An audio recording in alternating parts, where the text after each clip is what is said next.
দৃশ্যটা দেখার জন্য আমি নাটক সাজাইছি। ছি মাছি, তুমি না মা, তুমি তো মা নামের কলঙ্ক। তুমি নিজে একজন মা হয়ে আরেকজন গর্ভবতী মায়ের মারার চেষ্টা করতেছো। ভাইজান আমার কথাটা শুনো একটু। তোর ওই মুখে পবিত্র নামটা নিবি না। তোর একদম কই যাচ্ছিস? কি ভাবছিস? আমার কোনো দোষ নাই ভাই। আস্তাই, ভাইজান, একদম শেষ করে বলাম। আমারটা বলে আমার সাথে বাইসেন করো। আমার বোর গায়ে তুই হাত তুলছিস, আমি কিচ্ছু বলি নাই। আমার বউ তো ভালো করে বলাইবো তা না। ভাইজান,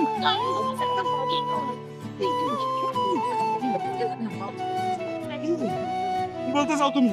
এগুলো আমি শেষ করে বলাবো। আপনি আপনি আমাদের কিছু বললেন না, মাফ করে দেন, আসলে সব দোষ আমার। আমি এই বাড়িতে আসার পর থেকে না সব কিছু নষ্ট করে ফেলাইছি। এক কাজ করি, আমি এই বাড়ি থেকে চলে যাই। আমা, তুমি যাইবা কেন? তুমি একা যাবে কেন? আমিও যাবো তোমার সাথে। মা, আমি কোনোদিনই তোমার সৎ মা হিসাবে দেখি নাই।